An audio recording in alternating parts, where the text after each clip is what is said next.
Mari kita berdoa.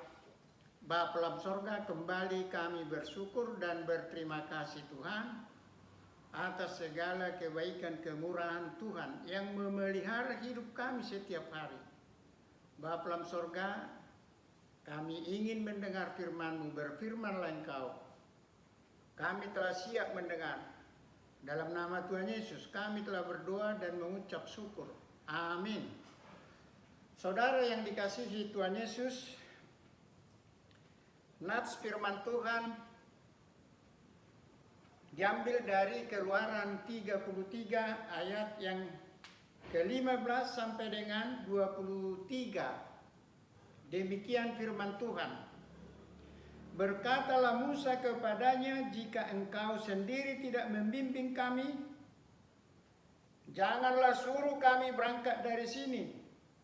Dari manakah gerangan akan diketahui bahwa aku telah mendapat kasih karunia di hadapanmu, yakni aku dengan umatmu ini? Bukankah karena engkau berjalan bersama-sama dengan kami, sehingga kami, aku dengan umatmu ini, dibedakan dari segala bangsa yang ada di muka bumi ini? Berfirmanlah Tuhan kepada Musa, juga hal yang telah kau katakan ini akan kulakukan, karena engkau telah mendapat kasih karunia di hadapanku, dan aku mengenal engkau. Tetapi jawabnya, perlihatkanlah kiranya kemuliaanmu kepadaku.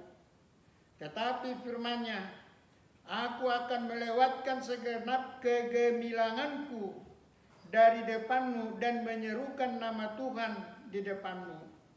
Aku akan memberi kasih karunia kepada siapa yang kuberi kasih karunia, dan mengasihani siapa yang kukasihani. Lagi firman-Nya, engkau tidak tahan memandang wajahku, sebab tidak ada orang yang memandang aku dapat hidup.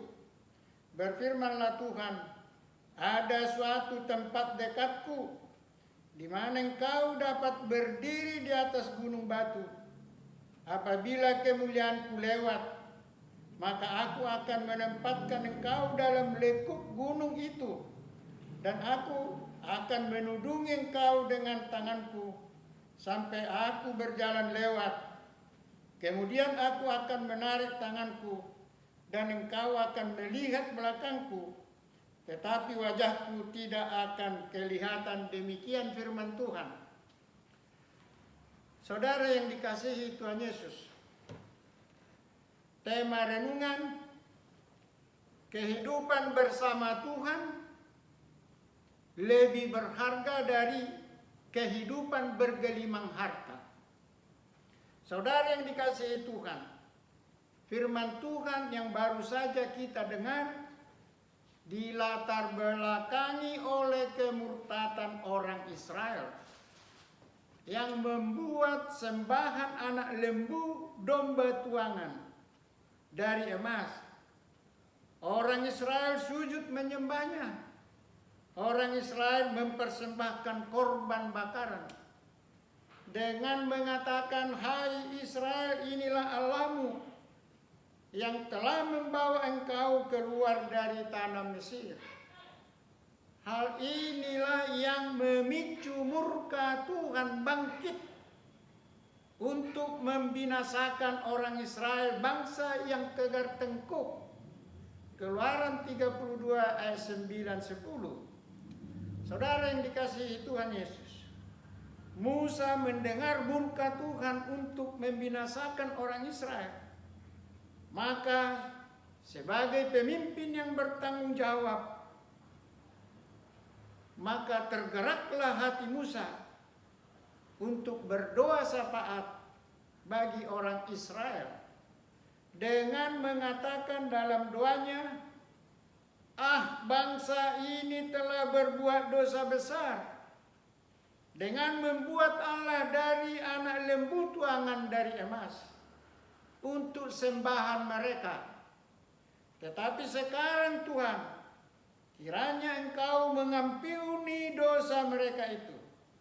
Dan jika tidak, hapuskanlah kiranya namaku dari dalam kitab yang engkau telah tulis.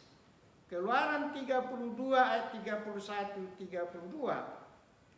Saudara yang dikasihi Tuhan Yesus, sangat terpujinya, sangat menakjubkan kepemimpinan Musa, di mana Musa rela menggantikan orang Israel yang berdosa dengan berkata kepada Tuhan untuk menghapus dosa Israel.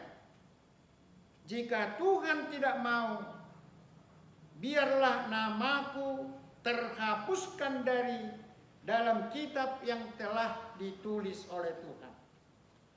Saudara yang dikasihi Tuhan, kepemimpinan Musa adalah kepemimpinan yang penuh tanggung jawab dan yang berdedikasi tinggi. Musa pemimpin yang mau berkorban demi keselamatan yang dipimpinnya. Musa bukan tipe pemimpin yang mengorbankan anak buah untuk kepentingan pribadinya, seperti yang dilakukan oleh banyak pemimpin di zaman sekarang. Di sana sini korupsi demi bergelimang harta. Bagaimana dengan saudara-saudara saat ini? Apakah saudara seorang pemimpin yang bertanggung jawab dan yang berdedikasi, atau pemimpin yang memanfaatkan anak buah untuk kepentingan pribadi? Saudara yang dikasihi Tuhan, mungkin di antara kita ada yang tidak sepakat, tidak sependapat dengan saya. Jika saya mengatakan bahwa kita semua adalah pemimpin, minimal pemimpin untuk diri sendiri, pemimpin keluarga bagi yang sudah berkeluarga, untuk memimpin setiap anggota keluarga, untuk tidak melakukan keinginan-keinginan daging, untuk tidak mengikuti hawa nafsu, seperti kesombongan, iri hati, dengki, untuk memimpin setiap keluarga, untuk tidak menghakimi dan menjauhkan diri dari sifat-sifat egois. Saudara yang dikasihi Tuhan Yesus, jika kita sudah sependapat, sepaham bahwa kita semua adalah pemimpin, maka kita harus bertanggung jawab terhadap yang kita pimpin dan juga terhadap diri sendiri. Karena tidak mungkin, saudaraku, seseorang dapat menjadi pemimpin yang bertanggung jawab jika diri sang pemimpin tidak terpimpin. Saudaraku, seorang pemimpin harus dapat merasakan apa yang dirasakan orang yang dipimpinnya. Seperti Musa yang dapat merasakan akan akibat murka Tuhan kepada orang Israel yang dipimpinnya. Sehingga Musa mengambil sikap berdoa syafaat bagi keselamatan orang Israel. Keluaran 33 ayat 12 dengan mengatakan, Tuhan, memang Engkau berfirman kepadaku, suruhlah bangsa ini berangkat ke tanah Kanaan, tanah perjanjian. Tetapi Engkau tidak memberitakan kepadaku siapa yang Kau utus bersama-sama dengan aku dan umatmu ini. Engkau berfirman, Engkau mengenal namaku, dan aku mendapat kasih karunia di hadapanmu. Saudara yang dikasihi Tuhan, Musa terus berdoa syafaat untuk memohon kepastian akan penyertaan Tuhan. Walaupun sesungguhnya Tuhan telah berjanji akan mengutus malaikat berjalan di depan orang Israel dan akan menghalau orang-orang Kanaan, menghalau orang Amori, menghalau orang Het, menghalau orang Feris, orang Hewi, dan juga menghalau orang Yebus, agar orang Israel dapat memasuki negeri yang Tuhan janjikan, yaitu negeri yang berlimpah-limpah susu dan madu. Namun saudaraku, Musa terus berdoa syafaat agar Tuhan mau berjalan bersama-sama orang Israel untuk membedakan umat Tuhan dari bangsa-bangsa lain yang ada di muka bumi ini.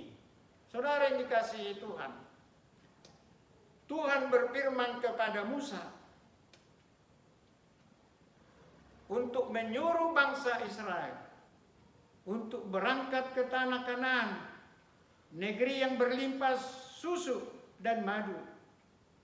Tanah atau negeri yang dijanjikan Tuhan untuk diberikan kepada orang Israel, seperti apa yang telah dijanjikan Allah kepada Abraham, kepada Ishak dan Yakub. Namun saudaraku, Musa berkata kepada Tuhan, jika engkau sendiri tidak membimbing kami, janganlah suruh kami berangkat dari sini. Saudaraku, Musa mau berangkat ke tanah Kanaan hanya dengan bersama-sama Tuhan. Musa tidak tergiur dengan sejumlah harta yang akan dimilikinya sesudah sampai di negeri perjanjian, yaitu tanah Kanaan. Musa mementingkan kebersamaan dengan Tuhannya daripada bergelimang harta, sebagaimana tema renungan. Kehidupan bersama Tuhan lebih baik, lebih berharga dari kehidupan bergelimang harta.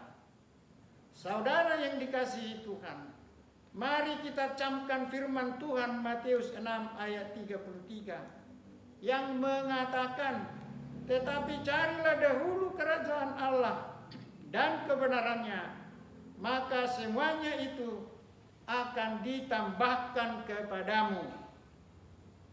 Amin. Tuhan Yesus memberkati.